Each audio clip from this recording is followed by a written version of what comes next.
Series NPO.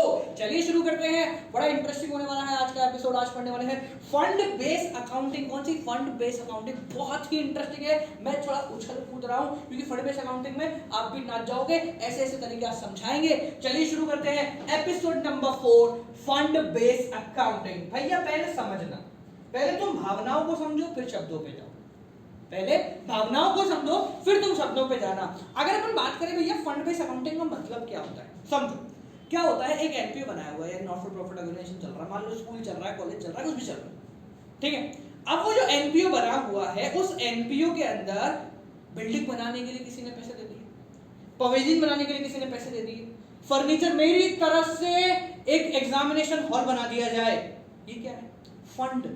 Fund for specific purpose. Basically दो तरीके के आपके फंड होते हैं, एक होता है स्पेसिफिक पर्पस के लिए फंड, एक होता है जनरलाइज फंड। जनरलाइज फंड आपके कैपिटल फंड में चला जाएगा, और जो स्पेसिफिक पर्पस का फंड होता है वो अलग से शो किया जाता है। मैंने बोला कि मैंने 10 लाख रुपए दिए हैं एक कमरा बनाने के लिए, एग्जामिनेशन हॉल बनाने के लिए, तो ये 10 लाख रुपए जो होंगे ना, ये सिर्फ इसी हॉल को बनाने में काम आएंगे। ये 10 लाख रुपए सिर्फ इसी हॉल को बनाने में काम आएंगे। तो वो कहलाता है बेटा फंड बेस्ड अकाउंटिंग, यानी कि किसी एक स्पेसिफिक पर्पस के लिए आपको पैसा मिला है और आपको उस पैसे का इस्तेमाल करना है उसी पर्टिकुलर चीज के। अब समझना, amount set aside for specific purpose. Fund based में एक अमाउंट अपन ने अलग रख दिया है, किसके लिए? एक स्पेसिफिक पर्पस के लिए आपने कुछ पैसा अलग रख दिया है, समझना। Example, donation received for specific purpose will be shown in the liability side of balance sheet. Come on guys, one more time, it will be recorded in liability side of balance sheet. Balance sheet कब पिछली video के अंदर बनाई थी? कहां पर? यहां पर liability side of balance sheet के अंदर नाम लिखा जाता है। बिल्डिंग बनाने के लिए फंड है, आप यहां लिखोगे क्या? बिल्डिंग फंड, यहां अमाउंट लिख दिया, ठीक है। पवेलियन बनाने के लिए फंड है, आप क्या लिख दोगे? पवेलियन फंड, अमाउंट लिख दिया। ये क्या है? स्पेसिफिक क्राइटेरिया, स्पेसिफिक पर्पस के लिए कुछ फंड दिया गया है, वो आप स्पेसिफिकली सिर्फ उसी के अंदर लिखोगे। अब समझना, अब आगे मेरी बात को यहां पर समझेंगे गाइस, बड़ा इंपॉर्टेंट है, बड़ा इंटरेस्टिंग है। मैंने क्या बोला? अकाउंट अड्डा की ब्रह्मांड सीरीज के अंदर आपको ऐसी ऐसी चीजें देखने को मिलेंगी कि आपने सोची तक नहीं होगी। वो कहते हैं ना कि जब क्वेश्चन में आने के बाद समझाया जाए, अच्छा इसको ऐसे करना है, सर ये तो नई चीज है, आई थी तभी तो बताई, ठीक है। तो उसी प्रकार से मैं यहां समझा रहा हूं कि छोटी छोटी चीजें मैं पहले ही सारी क्लियर कर दूं। अपन क्या कर रहे हैं, हर एक इंडिविजुअल चीजों को इकट्ठा करके सबको समझ डालते हैं, फिर उन सबको इकट्ठा बना देंगे, काम खत्म हो जाएगा। अपन ने देखो घर पे हमारे माता जी बहनी जी करते हैं ना, क्या करते हैं? कुछ खाना बनाना होता है, क्या करते हैं? आप अच्छा वो तो नहीं करते, पर टीवी सीरियल में आपने देखा होगा खाना खजाना, ये खजाना वो खजाना, क्या करते हैं? सारे इंग्रेडिएंट अलग अलग पहले ही रखते हैं। खाना बनाने में क्या करते हैं? अब सबको इकट्ठा डालना है, काम खत्म हो गया। उसी प्रकार से अकाउंट्स भी की जाती है। आप पहले सारे छोटे छोटे इंग्रेडिएंट, सारे छोटे छोटे एडजस्टमेंट्स को समझ लो। हम जितने भी चैप्टर पढ़ेंगे सब में यही करेंगे। शुरू की 4 वीडियो के अंदर इंग्रेडिएंट समझेंगे कि इस चीज को क्या करना है, इस चीज को क्या करना है, इस चीज को क्या करना है, इस चीज को क्या करना है। अच्छा ये चीज अगर ऐसे मिले तो उसका क्या करना है? जैसे नमक अगर मोटा मिले तो उसको पीसना पड़ता है, फिर वो डलता है। ये क्या है? एक एडजस्टमेंट है कि अगर कोई लॉस ऐसा मिलेगा तो उसको कन्वर्ट करना पड़ेगा, फिर वो डलेगा। ये सारी चीजें मैं आपको पहले ही समझा दूं ताकि खाना बनाने से पहले, एक बड़ा क्वेश्चन करने से पहले आपके पास सारे इंग्रेडिएंट तैयार हो जाए। उसके बाद अपन खाना बनाएंगे, यानी कि सारे इंग्रेडिएंट इकट्ठे कर देंगे और काम खत्म हो जाएगा। चलिए शुरू करते हैं। आगे देखो, फंड मिला, जैसे फॉर एग्जांपल मान लीजिए 10 लाख रुपए आपको एग्जामिनेशन हॉल बनाने मिलेगा। अब उसमें जो भी खर्चा होगा वो सारा आप क्या करोगे? इसी फंड में से माइनस करोगे, सिंपल सी बात है। जो भी पैसा मिल रहा है एक्स्ट्रा, वो सब क्या करोगे? इसी के अंदर जोड़ दोगे। जैसे फॉर एग्जांपल एक आदमी आया, ठीक है, स्कूल में गया, क्या बोला? एग्जामिनेशन हॉल मेरी तरफ से बनेगा, 10 लाख रुपए मैं इस चीज के लिए देता हूं। आपने फंड बना लिया, कितने का? अपनी बैलेंस शीट में दिखा दिया, भाई 10 लाख रुपीस फलाना फलाना आदमी के नाम से जो है वो आ गए हैं फॉर स्पेसिफिक पर्पस, ठीक है, अच्छी बात है। चलो अब फंड बनाना अपन ने काम करना शुरू करा, काम करना शुरू कर, 4 लाख रुपए लग चुके हैं। तो आपने क्या बोला? सर 4 लाख रुपए खर्च हो गए हैं, अब जो बचे हैं वो बचे हैं 6 लाख रुपए। आपके दिमाग में कंफ्यूजन आना चाहिए, सर ऐसा होगा तो कैसा होगा? आप कमेंट में वो कंफ्यूजन लिखो। सर ऐसा अगर मान लो ये वाली केस है तो उसका एडजस्टमेंट आप किस प्रकार से करोगे? आपको जवाब मिलेगा। बैठे रहिए, कुछ काम नहीं होगा, जागते रहो मुन्ना, जब तक जागोगे तब तक चलोगे। आज की वीडियो के एंड में क्वेश्चन भी प्रोवाइड कराऊंगा, वीडियो को एंड तक देखना। क्वेश्चंस कहां मिलेंगे, कैसे मिलेंगे, कब सॉल्व करने, उसका सॉल्यूशन कहां मिलेगा, सारी चीजें आज की वीडियो के एंड में बताऊंगा। यहां समझो, 6 लाख रुपए बचे। दूसरा आदमी आया, वो बोला अच्छा अच्छा क्या हो रहा है यहाँ पर? बोले सर एग्जामिनेशन हॉल बन रहा है। बोला अच्छी बात है, चलो इस एग्जामिनेशन हॉल में 2 लाख रुपए के एसी लगेंगे, वो एसी मेरी तरफ से। 2 लाख रुपए का ऐसी खर्चा बोले सेंट्रलाइज ऐसी कर दो उसको, 2 लाख रुपए खूब बड़ा सारा एग्जामिनेशन हॉल बन रहा था, बोले 2 लाख रुपए का सारा खर्चा मेरी तरफ से हो गया। आप समझो 10 लाख रुपए में फंड में क्या हुआ, 2 लाख रुपए और जुड़ गए, कम क्या हुआ 2 लाख रुपए और जुड़ गए, तो आप क्या बोलोगे सर 2 लाख रुपए और जुड़ गए। समझ में आ रहा है? इसका मतलब उस फंड से रिलेटेड कोई इनकम होती है तो वो भी उसमें जुड़ जाएगी, और उससे रिलेटेड कोई खर्चा होता है तो वो भी उसी में से कम हो जाएगा, अलग से नहीं शो किया जाएगा। जो बैलेंस शीट में लायबिलिटी साइड है बेटा उसको, ये समझ में आ गया ना? देखो इधर जो बैलेंस क्या हो भाई, हाँ जो बैलेंस शीट में आपकी लायबिलिटी साइड है उस लायबिलिटी साइड में आपने लिखा एग्जामिनेशन हॉल फंड। एग्जांपल बता रहा हूं, ध्यान से समझना, सिर्फ एग्जांपल समझा रहा हूं। आपने लिखा ये उसका अमाउंट का सेक्शन है, जरा वाला पार्ट नहीं बना रहा मैं। हाँ मान लो 10 लाख रुपए है, तो अपन ने क्या करा, यहां लिखा कितना 10 लाख रुपए है सर। इसी में से अपन ने माइनस करा क्या, कंस्ट्रक्शन चल रहा है 4 लाख रुपए हो चुके हैं सर, बचे कितने सर 6 लाख रुपए। इसमें अपन ने जोड़ दिया एडिशनल, आपको फंड मिलता है 2 लाख रुपए का, आपने 2 लाख रुपए और जोड़ दिए। जो फाइनल आपके पास फंड पड़ा है अभी एग्जामिनेशन हॉल बनाने के लिए वो कितना पड़ा है सर, 8 लाख रुपए पड़ा है सर। कितना पड़ा है 8 लाख रुपए। एग्जांपल देखें, एक एग्जांपल समझते हैं, एग्जांपल मैंने यहाँ दे रखा है, उसके बाद आपकी बुक के कुछ एग्जांपल्स उठाएंगे अपन, ठीक है, ताकि आपको समझ में आए, फिर कुछ क्वेश्चन उठाएंगे ताकि आपको क्वेश्चन समझ में आए। हर प्रकार से तैयारी कराऊंगा, आपकी एग्जांपल भी कराऊंगा, क्वेश्चन भी कराऊंगा, इधर उधर की अलग अलग बुकों से भी कराऊंगा जिनके आपने नाम तक नहीं सुने होंगे पर क्वेश्चन बड़े अच्छे अच्छे होंगे। ऐसी भी किताबों का इस्तेमाल करेंगे, आप चाहे तो उसको ले भी सकते हैं, ठीक है। तो बहुत सारी अलग अलग चीजें, मैंने क्या कहा, अब की बार की ब्रह्मास्त्र सीरीज अकाउंट्स अड्डा की वैरायटी देगी, इतनी भारी वैरायटी देगी दिमाग घूम जाएगा। आगे बढ़ो, देखो इधर यहाँ पर वो सारे के सारे ड्रॉबैक खत्म कर दूंगा मैं, जो कि तुम्हें अकाउंट में मिलते हैं। इको तुम पढ़ सकते हो, ऑनलाइन बिजनेस पढ़ सकते हो, पर अकाउंट में सबकी फटती है, पर अपनी फटेगी अकाउंट्स अड्डा की सीरीज आ गई। इधर देखो प्राइस फंड 2 लाख रुपए, प्राइस का फंड कितना 2 लाख रुपए। Invested, it was invested in FD, उसकी एफडी करा के मैंने बैंक में डाल दिया। मुझे प्राइस फंड मिला 2 लाख रुपए का, मैंने एफडी करा के बैंक में डाल दिया, 8% मुझे ब्याज मिल रहा है उसका, ठीक है सर। एक साल बाद की बात करें, ठीक है। फर्दर डोनेशन 10,000 रुपए की और डोनेशन मिल गई, और एक्सपेंसेस जो किए हमने वो 7,000 रुपए कैश प्राइस दे दी और 5,000 रुपए की ट्रॉफी दे दी। अब बताओ क्या करना, ठीक है, चलो निकालो। अभी बताओ प्राइस फंड में कितना पैसा, जल्दी निकालो फटाफट से। हाँ जरा बुक दीजिए मुझे, हाँ फटाफट से निकालो, कितना रह गया, कितना निकलेगा प्राइस फंड के अंदर, फटाफट करो जल्दी, बुक दी जाए बुक। हाँ जी फटाफट निकल गया आंसर। जिसका है अच्छी बात है, जिसका नहीं है वो यहाँ देखो, 2 लाख रुपए का आपका प्राइस फंड था, उसमें आपने एफडी कराया, एफडी मतलब फिक्स डिपॉजिट कराया बैंक में, ठीक है, तो 8% ब्याज मिला। 2 लाख का 8% कैलकुलेट कर लेना, 16,000 रुपए होता है।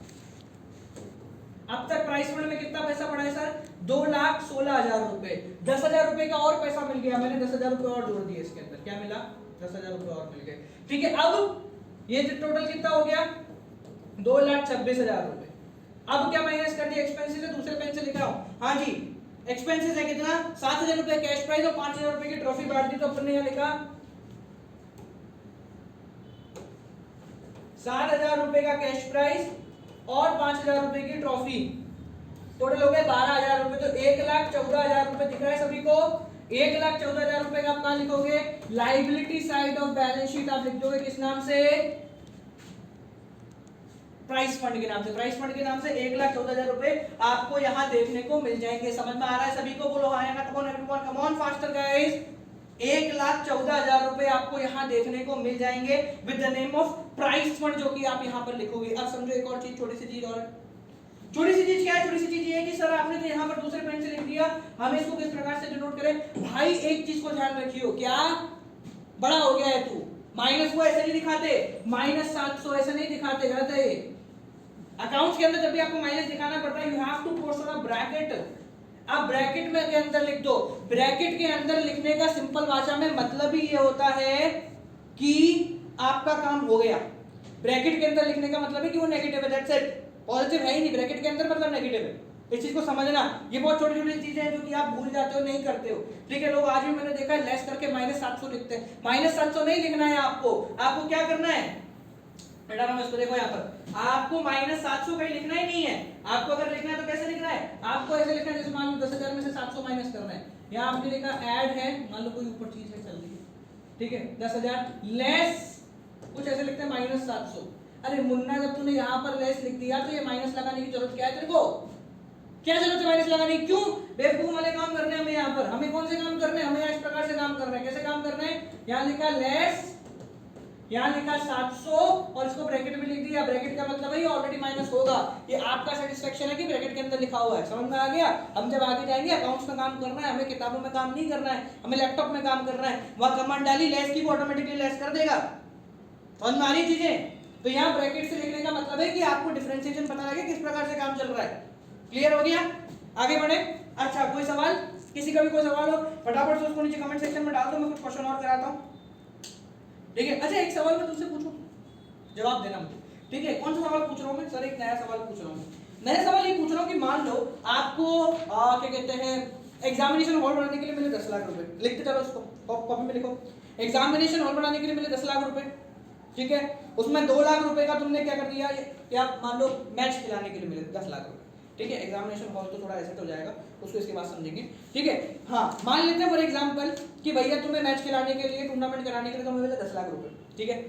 50,000 रुपए कहीं और से मिल गए। टोटल कितने हो गए? 10,50,000 रुपए। तुमने जो खर्चा कर दिया वो हो गया 10,80,000 रुपए। अब बताओ क्या करोगे? हैं? सबने शांति तो कर ली, बोले सर अब तो हम निकाल लेंगे फंड बेस अकाउंटिंग। मैंने तुमसे सवाल क्या पूछा? छोटा सा सवाल है, तुम्हारी किताब में नहीं है ऐसा कोई सवाल, पर मैं दिखा रहा हूं तुम्हें, मिल जाएगा। तो मान लो, क्या बोला मैंने? एक और क्वेश्चन देखेंगे क्या? मान लो तुम्हें टूर्नामेंट कराने को कितने मिले हैं? 10 लाख रुपए। लेके कोई नहीं भागेगा, टूर्नामेंट कराना है, नॉट फॉर प्रॉफिट ऑर्गेनाइजेशन है। ठीक है? मान लो तुम्हें 10 लाख रुपए मिले टूर्नामेंट कराने को, कोई और आया उसने 50,000 रुपए और दे दिया। टोटल कितने हो गए सर? 10,50,000 रुपए टूर्नामेंट कराने को। तूने टूर्नामेंट में सारी चीजें लगा दी, पूरा सब कुछ कर लिया, पूरा बुक करा लिया और जो भी था सब कुछ करने के बाद तूने फाइनल एस्टिमेट लगाया तो तुझे पता लगा कि सर खर्चा हो गया। अब क्या कर देगा? अब यहां पर क्या हो गया बेटा? लॉस हो गया 30,000 रुपए का। एनीवन कैन एक्सप्लेन सर इस लॉस को कैसे रेक्टिफाई करेंगे? बैलेंस शीट में आपने कभी भी देखा नहीं होगा कि -30,000 अमाउंट आता है, कभी नहीं आएगा। लायबिलिटी की जगह एसेट साइड लिखा नहीं सकते, 30,000 का लॉस है। क्या करोगे? बोलो फटाफट। एडिशन बताओ कोई क्या करेगा? तब तक मैं अगला क्वेश्चन नोनू लगाओ दिमाग लगाओ, सोचो। सोचोगे तो होगा, करोगे तो होगा, बिना सोचे बिना करे कुछ नहीं होगा मुन्ना। हाँ जी बताएं। देखो बड़ा आसान है। पहली बात तो ये कि 30,000 रुपए का लॉस हुआ है। कितने का हुआ है? 30,000 रुपए का लॉस हुआ है। बैलेंस शीट में लॉस नहीं दिखा सकते। कमन गाइस, बैलेंस शीट में लॉस नहीं दिखा सकते हैं। 30,000 रुपए का लॉस है, बैलेंस शीट में अपन लॉस नहीं दिखा सकते। अब क्या करें आगे? क्या कर सकते हैं? देखो ध्यान से, इसको मिटा रहा हूं मैं, आपको सारी चीज तो पता लगी 30,000 का लॉस है। देखो यहां पर, यहां हमने लिखा दो चीजें करेंगे इस प्रकार से। अब लॉस हो गया है, दूसरे तरीके से उसका एडजस्टमेंट करना पड़ेगा। दो जगह एडजस्टमेंट होगा। एक तो होगा आपकी इनकम एंड एक्सपेंडिचर अकाउंट। जी हाँ, इनकम एंड एक्सपेंडिचर अकाउंट में भी एडजस्टमेंट होगा। क्या होगा? देखो कैसे होगा। और एक होगा तुम्हारे कहां पे? बैलेंस शीट तो है ही अपनी, बैलेंस शीट में चल रही है। ये हो गया बैलेंस शीट। तुमने यहाँ बैलेंस शीट में लिखा क्या? टूर्नामेंट के लिए फंड मिला है। कितने का? 10 लाख का। मान लो 10 लाख। ठीक है? इसमें से तुमने ऐड कर दिया क्या? 50,000 रुपए मुझे और मिल गए सर। टोटल हो गया 10,50,000। इसमें से लेस करोगे। अब एक्सपेंसेस कितने लेस करोगे? कितने लेस करोगे? कम गाइस, 10,80,000 नहीं, यही चेंज है। इसमें जो एक्सपेंसेस आप लेस करेंगे वो है 10,50,000 के, और यहाँ इसको फाइनल कितना लिख देंगे? निल यानी जीरो। आप बोलोगे सर बाकी 30,000, बाकी 30,000 रुपए आप इनकम एंड एक्सपेंडिचर अकाउंट में एक्सपेंडिचर साइड लिख दोगे टूर्नामेंट एक्सपेंसेस के नाम से। किस नाम से? टूर्नामेंट एक्सपेंसेस के नाम से 30,000 रुपए आपके एक्सपेंडिचर साइड लिख दिए जाएंगे। बड़ा ही महत्वपूर्ण है ये। ठीक है? तो यहां लिख दोगे to tournament expenses 30,000 rupees. Come on guys, confusion clear हो गया? बोलो जोर से बोलो। हाँ होगा क्लियर। ये सारी चीजें तो मैं लिखा रहा हूँ, वजह में नहीं लिखा रहा हूँ। ये सारी चीजें आपको लिखनी पड़ेंगी, सारी चीजें आपको समझनी पड़ेंगी, तभी काम बनेगा बेटा। बिना इसके कोई काम नहीं बनेगा। इसको करोगे तो बड़ा आराम से काम बन जाएगा। ठीक है? कुछ और देखते हैं, कुछ और तरीके देखते हैं, कुछ और क्वेश्चन देखते हैं किस प्रकार से काम होगा। जस्ट फॉर एग्जांपल मान लो आपको मैंने क्वेश्चन प्रोवाइड करा दिया। क्वेश्चन में लिखा हुआ छोटा सा क्वेश्चन है। अरे भाई ये तो लिख लिया ना सबने? नहीं लिखा तो वीडियो को बैक करके लिख लो। वीडियो में फैसिलिटी है। ठीक है? वीडियो में फैसिलिटी है बैक करने की। ऐसा नहीं है कि तुम लाइव देखो और गायब हो जाओ। वीडियो में फैसिलिटी है, जब इच्छा हो तब देखो, जितना बैक करना है उतनी बार देखो। ठीक है? समझ में नहीं आया तो 4 बार और देखो। देखें, मान लो टूर्नामेंट एक्सपेंसेस हैं, TOUR टूर्नामेंट एक्सपेंसेस हैं कितने के?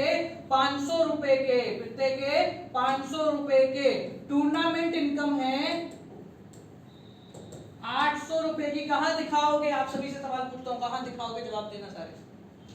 आप क्या बोलोगे? जल्दी बोलो। आप ये बोलोगे सर बैलेंस शीट में दिखा दो, 300 रुपए बच जाएंगे, कुछ नहीं बचेंगे।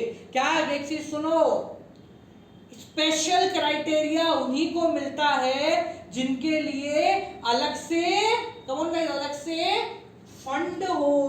अगर आपके पास किसी चीज के लिए अलग से फंड नहीं है तो उसका बैलेंस शीट में एडजस्टमेंट नहीं होगा।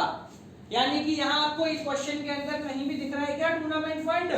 आप बोलोगे सर नहीं दिख रहा है। नहीं दिख रहा है तो ये बैलेंस शीट में कहीं नहीं लिखा जाएगा। कहां लिखा जाएगा? इसको लिखने के लिए हम इनकम एंड एक्सपेंडिचर अकाउंट का इस्तेमाल करेंगे। एक तरफ लिखेंगे टू टूर्नामेंट एक्सपेंसेस 500, एक जगह लिखेंगे बाय टूर्नामेंट इनकम 800 रुपए, काम खत्म हो गया। You do not have to write it in balance sheet, you just have to write it over here। आपको यहाँ उसको लिखना है, बैलेंस शीट में उसको नहीं लिखना। अगर आप उसको बैलेंस शीट में लिखते हो तो गलत हो जाएगा। बैलेंस शीट में सिर्फ फंड का बेस चलेगा। समझ में आया? क्लियर हुआ? बिल्कुल बोलो जैसे। ओके चलो, अब ये तो हो गया सिंपल। एक टेढ़ा भी आता है। टेढ़ा क्या आता है? उस टेढ़े को समझेंगे हम, बनाते हैं जब एसेट्स क्रिएट किए जाते हैं। ये थोड़ा सा टिपिकल पड़ जाता है। अब क्या है, मेरी बात को यहाँ ध्यान से समझना है। मान लो तुमने कुछ बना, जैसा मैंने अभी शुरू में बोला था कि भैया एग्जामिनेशन हॉल वाला एग्जांपल मैं बाद में लूंगा, वो अब लेंगे। क्या होता है, कुछ ऐसी चीजें होती हैं जो एसेट बनाती हैं। जैसे फॉर एग्जांपल 10 लाख रुपए अगर एग्जामिनेशन हॉल को बनाने में लगे, ठीक है, 10 लाख रुपए का आपको फंड मिला है। क्या सर? बोले एग्जामिनेशन हॉल बनाना, ठीक है। अब आपने अगर उस पर 4 लाख रुपए खर्च कर दिए तो उस फंड में आपके पास पैसा कितना रहा? वापस सुनना, 10 लाख का फंड है, 4 लाख रुपए आप खर्च कर चुके हो, तो वापस आपकी जेब में पैसा कितना है? आप बोलोगे सर फंड में 6 लाख रुपए है। पर जो वहां खर्चा हुआ ना बेटा, वो खर्चा एक्चुअल में खर्चा नहीं है। उसने तुम्हारे लिए 4 लाख रुपए का हॉल तैयार कर दिया। वापस से सुन लो, जब किसी खर्चे से एसेट क्रिएट होता है तो उस पे जो खर्चा हुआ है, उसको बनाने में जो खर्चा लगा है, वो खर्चा एक्चुअल में आपके लिए एक एसेट क्रिएट कर रहा है। क्या कर रहा है? एसेट। 10 लाख रुपए फॉर एग्जांपल, मैंने एग्जांपल लिया, बिल्डिंग के लिए 10 लाख रुपए मिले, आपने 7 लाख रुपए खर्च कर दिए। अब समझना, आपकी जेब में पड़े 3 लाख रुपए, पर जो 7 लाख रुपए खर्च हुए हैं उनसे 7 लाख रुपए की बिल्डिंग तैयार हो गई। तो इसको नोट करके लिखना कि जब एसेट क्रिएट होते हैं फंड से, क्या स्पेसिफिक फंड से जब एसेट क्रिएट होते हैं तो किस प्रकार से काम चलता है वो हम यहां समझ रहे हैं। देखो, if an asset is created out of specific fund, एक एसेट क्रिएट किया जा रहा है फंड से, यानी कि आपने बिल्डिंग बनाई है, पवेलियन बनाया है, एग्जामिनेशन हॉल बनाया है, पिक्चर हॉल बनाया है, कुछ भी बनाया है, उसमें पैसा लगा है। वो पैसे से एक्चुअल में चीज तो तैयार हो रही है। टूर्नामेंट करने से कोई चीज तैयार होती है क्या बेटा? कोई चीज तैयार नहीं होती। तो उसमें जो खर्चे होते हैं वो एक्सपेंसेस के नाम से डायरेक्ट माइनस हो जाते हैं। पर बिल्डिंग बनाने के लिए जो खर्चे लगे, उससे बिल्डिंग तैयार हुई है। तो जब भी एक एसेट तैयार किया जाता है किसी खर्चे से, तो आपका एडजस्टमेंट बदल जाता है। कैसे बदल जाता है? ध्यान से समझना। हम पहले इसको नहीं देखेंगे, ये मैंने एडजस्टमेंट लिखा होगा, इसको मत देखो कोई। हम क्वेश्चन पढ़ रहे हैं। क्वेश्चन क्या है? बिल्डिंग का फंड है 10 लाख रुपए और बिल्डिंग पे खर्चा हो गया 7 लाख रुपए का। कैसे एडजस्टमेंट करें सर? सर बड़ा आसान है। ये हमने बनाई क्या बेटा? ध्यान से समझना, इसको बड़ा इंपॉर्टेंट है। ये बनाई बैलेंस शीट, ठीक है। यहां हमने लिखा क्या? Building fund. अभी ऊपर क्यों नहीं लिख रहा हूं मैं, समझ जाओगे। बिल्डिंग फंड लिखा कितने का? 10 लाख रुपए का। कितने का लिखा? 10 लाख रुपए। अब समझो, जहां हम उस पर खर्चा लिखते हैं 7 लाख रुपए का, अब हम इसको खर्चा नहीं दिखा रहे, हम क्या लिखाएंगे बेटा? ध्यान से समझना, या तो लेस लिखो या माइनस लिखो। यहां माइनस नहीं आएगा, यहां आ सकता है, ठीक है। क्या लिखोगे यहां पर? जल्दी बोलो, क्या लिखोगे यहां पर? Come on. Transfer to capital fund. वापस देखो क्या लिखोगे? Transfer to capital fund. क्यों? आपके स्कूल में अगर एग्जामिनेशन हॉल बनाया तो वो किसकी कैपिटल है? स्कूल वालों की कैपिटल है, स्कूल वालों की प्रॉपर्टी बन गई। तो जो 7 लाख रुपए खर्च हुए ना, वो खर्चे खत्म नहीं हुए, उससे 7 लाख रुपए की प्रॉपर्टी तैयार की गई है। तो वो प्रॉपर्टी आप जो यहाँ कैपिटल फंड लिखते हो, मान लो क्वेश्चन में कैपिटल फंड लिखे ने आपको कितना गिवन है? मान लो 20 लाख रुपए। इसमें आप जोड़ दोगे कहां? बिल्डिंग फंड के नाम से आप जोड़ दोगे कितने 7 लाख रुपए आप जोड़ दोगे कि 7 लाख रुपए और आ गए हैं। आपका जो फाइनल अमाउंट आया 27 लाख आ जाएगा, यहाँ 3 लाख रह जाएगा। ये 27 बन गया, ये 3 बन गया। ठीक है, अगर ये वाला पार्ट दिख रहा है, हाँ जी। अब समझो एक और चीज, यहाँ पे आपके कैपिटल में तो जुड़ गए, साथ साथ में एक प्रॉपर्टी क्रिएट हुई है कितने की 7 लाख रुपए की एक नई प्रॉपर्टी क्रिएट हुई है। तो बैलेंस शीट में बिल्डिंग के नाम की एक प्रॉपर्टी क्रिएट होगी और यहाँ लिखेगा इन प्रोग्रेस। इन प्रोग्रेस मतलब अभी तैयार नहीं हुई है, बिल्डिंग इन प्रोग्रेस करके आप एसेट साइड भी 7 लाख रुपए शो करोगे। 3 एडजस्टमेंट बताए मैंने। जब भी एसेट क्रिएट किया जाता है, यहाँ पे जब भी किसी स्पेसिफिक फंड से एसेट क्रिएट हो रहा है तो उस पे जितना भी खर्चा हुआ वो कैपिटलाइज हो जाता है। वो खर्चा आपके एसेट्स में मदद कर रहा है, उससे एसेट बन रहे हैं। वो खर्चा नहीं हो रहा है, वो एसेट बना रहा है। तो 7 लाख रुपए आपने यहाँ से एक्सपेंसेस के नाम की जगह ट्रांसफर टू कैपिटल फंड किए, वो यहाँ माइनस हुए, यहाँ जुड़ गए बिल्डिंग के नाम से। ठीक है, बिल्डिंग फंड और बैलेंस शीट में दिखा दिए गए। अब देखो इसको जो लिखा हुआ है दिख रहा है सबको, क्या लिखा है, ट्रांसफर टू कैपिटल फंड। देखो amount incurred on the asset, जो खर्चा जो 7 लाख रुपए यहाँ खर्च हुए हैं, that will be transfer to capital fund. वो कैपिटल फंड में आपके ट्रांसफर हो जाएंगे। साथ साथ also it will be reflected in the balance sheet debit side with the name of that asset. उस एसेट के नाम पे आप बैलेंस शीट में भी इस चीज को शो कर दोगे। समझ में आया? 3 चीज बोली। सबसे पहले अगर सिंपल फंड होता है तो आप क्या करना है, बैलेंस शीट में उस फंड का नाम लिखा, जो खर्चा हुआ है वो माइनस कर दिया, जो जोड़ा उसको जोड़ के फाइनल अमाउंट बाहर लिख दिया, खत्म। दूसरी चीज क्या बताई, अगर कोई फंड नहीं है तो कोई सा भी एक्सपेंस हो सारे आप इनकम एंड एक्सपेंडिचर में डाल दोगे। तीसरी चीज क्या बताई कि अगर खर्चा ज्यादा हो गया है तो यहां पर बैलेंस शीट में तो आप जीरो कर दोगे उसको, और जितना एक्स्ट्रा खर्चा हुआ है वो इनकम एंड एक्सपेंडिचर में चला जाएगा। चौथी और फाइनल चीज क्या बताई कि अगर कोई एसेट क्रिएट हो रहा है आपके खर्चे से, अगर आपके खर्चे से कोई एसेट क्रिएट हो रहा है तो आपको क्या करना है, इस प्रकार से एडजस्टमेंट करना है। इससे रिलेटेड एक क्वेश्चन आपकी बुक में है, एग्जांपल मुझे अच्छा लगता है, वो एक बार समझ जाओगे आप उससे। वो एग्जाम्पल है एक पवेलियन बनाने का। ठीक है, उस पवेलियन वाले एग्जाम्पल को अपन यहाँ पर ले लेते हैं। उससे क्या है, एक बेहतर एग्जाम्पल है, समझ में आपको बहुत प्यार से आ जाएगा। अगली स्लाइड लेता हूँ उसके लिए मैं, ये अपनी खाली स्लाइड है। Let's take an example. ठीक है, क्वेश्चन क्या है कि आपने एक पवेलियन बनाया और उस पवेलियन पे जो खर्चा हुआ है, पवेलियन पे PAV पवेलियन समझ लेना है उसको, पवेलियन पे जो खर्चा हुआ है वो है 6 लाख रुपए। ये पवेलियन का एक्सपेंसेस है, पवेलियन बनाने पे अभी तक 6 लाख रुपए लग चुके हैं। ठीक है, the construction work is in progress and yet not completed, progress में है, पवेलियन बनना 6 लाख रुपए का काम हो चुका है इस पे। पवेलियन फंड, पवेलियन का जो फंड है कब, 31 मार्च 2018 को। तो पवेलियन का जो फंड जो 31 मार्च 2018 को है वो है 8 लाख रुपए। कितना है बेटा, 8 लाख रुपए। पवेलियन के लिए एक्स्ट्रा डोनेशन भी मिला है आपको। डोनेशन कितना मिला है पवेलियन के लिए, आपको डोनेशन मिला है 10 लाख रुपए और डोनेशन मिल गया है आपको। अच्छी बात है, क्या बात है, मजा आ गया। ठीक है, और इसके बाद आपने बोला है एक और चीज रखी, कैपिटल फंड 20 लाख रुपए। कैपिटल फंड क्वेश्चन में दे रखा है आपको कितने का है, 20 लाख रुपए का। So guys just stop the video for a minute and just do it right now. आप इस वीडियो को स्टॉप कीजिए और इसका सॉल्यूशन करें और बताएं कि भैया क्या सॉल्यूशन आ रहा है, जल्दी बताओ। मैं स्टॉप तुम कर दो, मैं तो शुरू हो जाता हूँ। ठीक है, तो आपने स्टॉप कर लिया होगा और नहीं किया तो चुपचाप करके एक बार ट्राई कर लो। ठीक है, जिन्होंने कर लिया है उसके बाद देख रहे हैं, जिन्होंने नहीं किया है उसके बाद देख रहे हैं, दोनों के लिए इस क्वेश्चन का हम सॉल्यूशन करते हैं। क्या करा, यहाँ नहीं बनाऊंगा मैं, कहाँ बनाए तो नहीं बना। ठीक है, ये liability side of balance sheet है। यहां पर लिखोगे कैपिटल फंड 20 लाख रुपए, जगह छोड़ी, यहां लिखा पवेलियन फंड कितना है, 8 लाख रुपए था ना उस तारीख को, 8 लाख रुपए। राइटिंग में मत जाना, मेरी जबान पे चले, जबान अच्छी बोलती है, राइटिंग में नहीं बोलती है। 8 लाख रुपए पवेलियन फंड है। इसमें आपने जोड़ा क्या, डोनेशन मिली है आपको कितने की, 10 लाख रुपए की। टोटल फंड में कितना पैसा पड़ा है, 18 लाख रुपए। बेटा कितना हो गया, एक सेकेंड,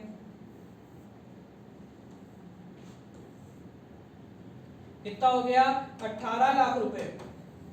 अब समझो इसमें से खर्चा कितना हो गया, 6 लाख रुपए पवेलियन का खर्चा हो चुका है। तो 6 लाख रुपए के खर्चे से पवेलियन बन चुका है। You had created an asset, आपने एक एसेट बना लिया है। तो आप क्या करोगे, इसको देखो नई राइटिंग से लिख रहा हूं, जो एडजस्टमेंट है समझ जाओगे मुन्ना। हाँ जी बताना, दिख रहा है तो कौन सी राइटिंग है? हाँ इसमें दिख रहा है क्या? दिख रहा है ना, बढ़िया मस्त चकाचक मस्त, पैसे कटते हैं तो मस्त दिखेगा।